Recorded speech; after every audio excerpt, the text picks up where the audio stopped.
मुंबई शहर। कहा जाता है कि सब लोग यहाँ अपने सपनों को पूरा करने की चाहत में आते हैं। कुछ लोगों के सपने पूरे हो जाते हैं तो कुछ के अधूरे रह जाते हैं।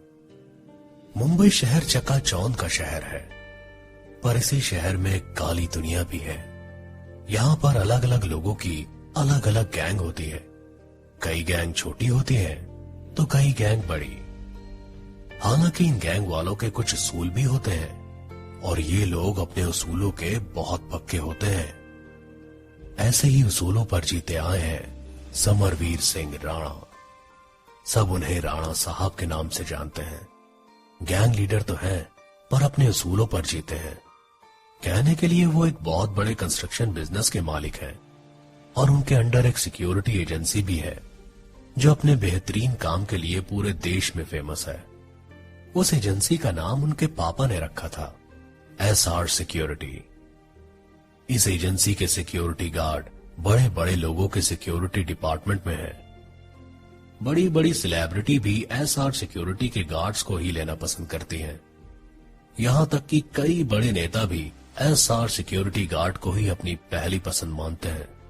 इस एजेंसी के गार्ड्स अपने काम में बखूबी माहिर हैं। बात करें राणा साहब की, तो राणा साहब 51 की उम्र में रौबदार पर्सनैलिटी रखते हैं। वो पॉलिटिक्स में भी सक्रिय हैं और पैसा भी उनके पास खूब है। बड़े से बड़े नेता भी उनके आगे सिर झुकाते हैं। हाँ, मगर उनका उसूल है कि डराने धमकाने तक ठीक है, मगर औरतों और बच्चों को सब चीजों से दूर रखा जाएगा। देश के साथ कोई गद्दारी नहीं और ना ही ड्रग्स का धंधा किया जाएगा। उनका सिर बस भगवान और दादा साहब के आगे झुकता है। दादा साहेब ही उन्हें अपने गैंग में लेकर आए थे और उन्हें हफ्ता वसूली सौंपी थी। उसके बाद समरवीर सिंह राणा तरक्की करते गए और राणा साहब बन गए दादा साहेब। आज भी उन्हें प्यार से राणा ही बुलाते हैं। उसूल उन्होंने दादा साहब के ही अपनाए हैं। राणा साहब आज दादा साहब की बुलाई मीटिंग में जा रहे थे। दादा साहब ने सारे गैंग लीडर की मीटिंग रखी थी। कुछ दिनों से कुछ गैंग में बहुत टेंशन चल रही थी। दादा साहब का मानना था कि आपसी दुश्मनी सबको ले डूबेगी, इसलिए बेहतर है कि बैठकर बात सुलझा ली जाए। राणा साहब मीटिंग में पहुंचे और उन्होंने कार से निकलने से पहले आगे बैठे आदमियों से कहा, नायक, मलिक, दोनों मेरी बात सुन लो। अंदर जो भी हो अपना गुस्सा काबू में रखना। बात बात पर गन मत निकाल लेना। दादा साहब की मीटिंग में कुछ गड़बड़ नहीं होनी चाहिए। नायक ने कहा, हम तो कुछ नहीं करेंगे भाऊ, पर अगर वो सरकार और उसके आदमियों ने कुछ किया तो? मलिक ने कहा, वैसे भी भाऊ सरकार और उसके आदमी किधर दादा साहब की इज्जत करते हैं। राणा साहब ने कहा, मगर हम तो करते हैं ना। हम भी सरकार की तरफ करने लगे तो उसमें और हम में क्या फर्क रह जाएगा। नायक और मलिक ने जी भाव बोलकर सिर हिला दिया। वो तीनों कार से बाहर निकल आए। गेट पर खड़े दादा साहब के आदमियों ने सिर झुकाया और दरवाजा खोल दिया। उनके अंदर जाते ही दरवाजा फिर से बंद कर दिया गया। हॉल में उन तीनों के पहुंचते ही सबकी नजरें उनकी तरफ मुड़ गई। इस भीड़ में कई ऐसे थे जो राणा साहब की दिल से इज्जत करते थे। इन्हीं में से एक था बलवीर सिंह। वो राणा साहब को देखते ही अपने आदमियों के साथ उनके पास चला आया। बलवीर को देखकर राणा साहब ने कहा, बलवीर, बेटी की शादी मुबारक हो। माफ करना, मैं काम के सिलसिले में बाहर गया था। मगर बलवीर ने एकदम से कहा, नहीं राणा, तुमने ही तो इतना अच्छा रिश्ता ढूंढा था मेरी बेटी के लिए, और वैसे भी तुम्हारा तोहफा मेरी बेटी को सबसे ज्यादा पसंद आया। राणा साहब मुस्कुरा दिए कि तभी नायक ने उनके कान में कहा, सरकार इसी तरफ आ रहा है भाऊ। राणा साहब ने उस तरफ देखा। सरकार उर्फ सर्ववीर ठाकुर। वैसे तो सरकार के नाम से मशहूर था। जिस तरह के उसूल राणा साहब के थे, सरकार बिल्कुल उल्टा चलता था। सरकार को कई बार राणा साहब के हाथों करारी हार मिली थी। मौका मिलते ही सरकार राणा साहब को मारने की हद पर भी उतर सकता है, ये सब जानते हैं। सरकार ने पास आते ही कहा, क्या बात है राणा साहब, मानना पड़ेगा। सुना है कि अंधेरी में जो सालों से बिल्डिंग पर कब्जा था, वह आपने 2 दिन में हटा दिया, बिना किसी खून खराबे के। राणा साहब ने जवाब दिया, जहां बातचीत से हल निकल सकता है वहां पर मैं हथियार इस्तेमाल नहीं करता सरकार। सरकार ने कहा, हम गैंग लीडर हैं राणा साहब, अगर हम ही गन चलाने से डरेंगे तो बाकियों का क्या होगा। इससे पहले कि राणा साहब कुछ कहते, बलवीर ने पीछे देखा और फिर कहा, दादा साहिब आ गए। सबने उस तरफ देखा तो दादा साहिब सीढ़ियों से नीचे उतर रहे थे। सबने सिर झुका दिया। दादा साहब एक बड़ी सी टेबल के सामने वाली कुर्सी पर बैठ गए। बाकी सब उनके भी टेबल के आमने सामने बैठ गए। दादा साहिब ने कहना शुरू कर दिया, मेरे एक बुलावे पर आने का शुक्रिया। लगता है कि मेरी इज्जत इतनी भी कम नहीं हुई है।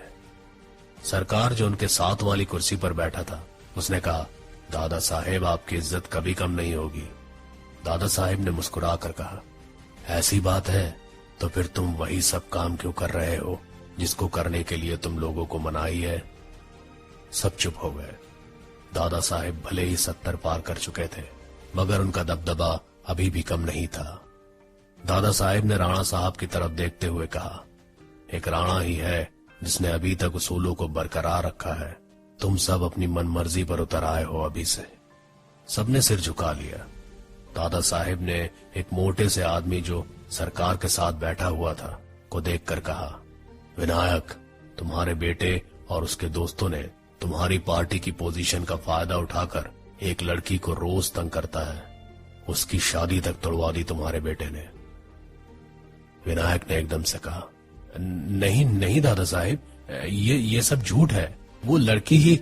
दादा साहिब ने बीच में ही हाथ दिखाकर उसे टोक दिया और कहा, सच क्या है मैं अच्छी तरह से जानता हूं, मुझे मत बताओ। और सरकार, इतना कहकर दादा साहिब ने सरकार की तरफ देखा, तुमने विनायक की केस दबाने में मदद की। सरकार ने कहा, दादा साहिब, वो लड़का सच में निर्दोष है और आप ही तो कहते हैं हम एक दूसरे की मदद नहीं करेंगे तो कौन करेगा। राणा साहब ने कहा, मदद करना और शह देने में दिन रात का फर्क होता है। तुम लोग अपने बेटों को काबू करने की बजाय उनकी गलतियां छिपाकर उन्हें शह दे रहे हो। राणा साहब की बात पर विनायक तुनक कर कहने लगा, क्यों, तुम्हें हमारे बेटों से दिक्कत है क्योंकि तुम्हारा खुद का बेटा। विनायक के कहते कहते ही दादा साहेब ने तेज आवाज में कहा, विनायक। सरकार ने कहा, दादा साहेब, हम सिर्फ एक दूसरे की मदद करके अपने आपस के रिश्तों को मजबूत कर रहे हैं। बलवीर जो अभी तक चुप बैठा था, उसने कहा, रिश्ते मजबूत करने के और भी तरीके होते हैं सरकार। विनायक ने मुस्कुराकर कहा, बिल्कुल, एक तरीका मुझे भी पता है। इतना कहकर उसने राणा साहब की तरफ देखा और फिर कहा, सुना है आपकी बेटी है एक, आप उसे मेरे बेटे से मिलने भेज दीजिए, अकेले में, रिश्ते और मजबूत हो जाएंगे। विनायक, तेज आवाज में चिल्लाकर राणा साहब के पीछे खड़े नायक ने गन निकाल दी। जवाब में सामने वाले ने भी गन निकाल दी। सबने टेबल पर एक दूसरे पर गन तान दी। केवल सरकार, राणा साहब और दादा साहब ही आराम से बैठे थे। दादा साहब ने कहा, बस, सब अपनी अपनी गन अंदर रखो। सबने अपनी अपनी गन वापस रख ली। सरकार ने कहा, राणा साहब, लगता है कि आपने अपने कुत्तों को सही से ट्रेनिंग नहीं दी है। जब मालिक लोग बात कर रहे हो तो बीच में भौंका नहीं करते। राणा साहब ने कहा, अपनी जबान को लगाम दो सरकार। दादा साहिब सामने बैठे हैं, वरना तुम जानते हो कि तुम्हें और इस विनायक को जिंदा गाड़ने में मुझे ज्यादा वक्त नहीं लगेगा। इसके बाद राणा साहब ने दादा साहिब से कहा, दादा साहिब, अगर आप इजाजत दें तो इस समस्या का हल मैं करना चाहूंगा। विनायक ने तेज आवाज में कहा, क्या कहा तुमने? क्या करोगे तुम? मेरे बेटे को मारोगे? क्या कर सकते हो तुम? दादा साहिब ने कहा, विनायक, राणा सच में मेरी वजह से शांत बैठा है, वरना वो क्या क्या कर सकता है तुम सोच भी नहीं सकते। अपने बेटे को उस लड़की से माफी मांगने को कहो और उसे बोल दो कि दोबारा उस लड़की को कभी तंग न करे। अगर मुझे दोबारा कोई शिकायत मिली तो मैं सच में राणा को सब हैंडल करने के लिए बोल दूंगा। समझे तुम? अब तुम लोग जा सकते हो। इतना कहकर दादा साहिब उठ खड़े हुए। बाकी सब भी उठ गए। दादा साहिब ने कहा, राणा, तुम जरा रुक कर जाना। राणा साहब ने सिर हिला दिया। बाकी सब बाहर आ गए। जब राणा साहब बाहर आए तो विनायक और सरकार की कार के पास खड़े होकर बात कर रहे थे। राणा साहब अपनी कार के पास पहुंचे और उन्होंने दरवाजा खोला।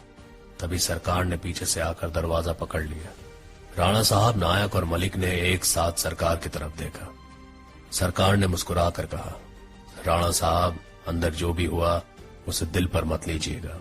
विनायक को मैंने समझा दिया है, पर आप भी समझे, उसका बेटा अभी बच्चा है और बच्चों से गलतियां हो ही जाती हैं। राणा साहब ने पलट कर कहा, अगर मैं गलत नहीं हूं सरकार, तो ये उसके बेटे की 10वीं गलती है। सरकार ने कहा, राणा साहब, जवान खून है, संभालना थोड़ा मुश्किल है, पर हम उसे समझाने की कोशिश करेंगे। राणा साहब ने कहा, बेहतर होगा तुम समझा लो उसे, क्योंकि मैं समझाने पर आ गया तो तुम जानते हो। अब जरा दरवाजा छोड़ोगे, मुझे देर हो रही है। सरकार ने मुस्कुराकर दरवाजा छोड़ दिया। राणा साहब ने कहा, थैंक यू, और कार में बैठ गए। जब कार आगे बढ़ गई तो विनायक सरकार के पास आया और उसने कहा, ये दादा साहेब की वजह से खुद को हम सबसे ऊपर समझता है। सरकार ने हल्की सी हंसी हंसते हुए कहा, काहेगा दादा साहेब, 72 साल का सटियाया हुआ बुड्ढा है वो। एक बार ये बुड्ढा निपट जाए, राणा को तो मैं वो मौत मारूंगा कि दोबारा पैदा होने से भी डरेगा। फिर उसने विनायक की तरफ देखते हुए कहा, अपने बेटे से कहो कि उस लड़की के मैटर को अच्छे से संभाले, मुझे दोबारा उस लड़की की आवाज सुननी नहीं चाहिए। विनायक ने कहा, जी। सरकार ने अपनी आंखों पर चश्मा चढ़ाया और अपनी कार की तरफ चल दिया। अपनी कार में राणा साहब कुछ सोच रहे थे। आगे की सीट पर नायक और मलिक बैठे हुए थे। मलिक ने मिरर व्यू में देखते हुए कहा, आप कुछ परेशान लग रहे हैं भाऊ। राणा साहब ने गहरी सांस ली और फिर कहा, जहां तक मैं विनायक और सरकार को जानता हूं, वो इतनी आसानी से हार मानने वालों में से नहीं है, और अब तो उन्हें यह भी पता चल गया है कि लड़की ने दादा साहिब से शिकायत की है। मुझे उस लड़की की चिंता सता रही है। नायक ने कहा, आप फिक्र मत करिए भाऊ, दादा साहिब ने पहले ही उस लड़की की सुरक्षा का इंतजाम करने के लिए बोल दिया था हमें, वो हमने कर दिया है। राणा साहब ने कहा, यह तो अच्छी बात है, मुझे उन दोनों पर बिल्कुल भी भरोसा नहीं है। फिर उन दोनों की तरफ देखकर राणा साहब ने कहा, मीटिंग में जो कुछ भी हुआ, खबरदार अगर तुम दोनों में से किसी ने भी आर्या को बताया तो देख लेना तुम दोनों। इतना सुनते ही मलिक और नायक ने एक दूसरे की तरफ देखा। राणा साहब ने कहा, वैसे आर्या है कहां पर? मैंने फोन किया था, उसने फोन नहीं उठाया, ना ही कॉल बैक किया। नायक ने मलिक की तरफ देखा और फिर दोनों मुस्कुरा दिए। शाम के समय 5 लड़के एक बार में सोफे पर बैठकर बियर पी रहे थे। उनके सामने गोल टेबल पर रखी हुई काफी सारी खाली बोतलें बता रही थी कि वो काफी पी चुके हैं। तभी एक लड़के ने पीते हुए बोतल खाली की और फर्श पर दे मारी। बाकी के चारों चौंक उठे। एक ने कहा, विशाल शांत हो जा यार। विशाल ने कहा, उस साले दादा साहब की इतनी हिम्मत कि मुझे धमकी दे। मैं विनायक अधिपति का बेटा हूं, विशाल अधिपति, मैं जो चाहे कर सकता हूं। वो साला कौन होता है मुझे रोकने वाला? दूसरे लड़के ने कहा, वो दादा साहेब है यार, गलती उस लड़की पायल की है, उसकी इतनी हिम्मत हो गई कि उसने तेरे बारे में शिकायत कर दी। विशाल ने कहा, उस पायल को क्या लगता है कि वो उस पुट्ठे से शिकायत करके बच जाएगी? हाँ, वो जानती नहीं मुझे। तभी एक लड़के का फोन आया और उसने बात की। बात करने के बाद उसने कहा, पायल अपने ऑफिस में है। विशाल ने कहा, तो फिर चलो, उस हरामजादी को बताना है कि मैं क्या क्या कर सकता हूं और मैं किसी से नहीं डरता। वो 5 ओट खड़े हुए और बाहर की तरफ चल दिए। पायल अपने ऑफिस से निकली और लिफ्ट लेकर ग्राउंड फ्लोर पर पहुंची। जैसे ही वो ग्राउंड फ्लोर पर पहुंची, किसी ने पीछे से उसके चेहरे पर काला मास्क डाल दिया और उसका मुंह दबोच लिया। पायल तड़पने लगी, मगर उसे कोई घसीटता हुआ दूसरी तरफ ले गया। विशाल पार्किंग के गेट के पास खड़ा था और उसके साथ उसके 2 दोस्त भी खड़े थे। तभी बाकी के 2 दोस्त पायल को घसीटते हुए ले आए और उन्होंने पायल को विशाल के सामने लाकर खड़ा कर दिया। विशाल ने पायल के चेहरे पर से कपड़ा हटाया तो पायल की आंखें उसे देखकर फैल गई। विशाल ने एक हाथ से पायल का चेहरा पकड़ते हुए कहा, तुझे कहा था ना कि बस एक रात मेरे साथ बिता ले, फिर मैं कभी तुझे देखूंगा नहीं। पर तूने किया क्या?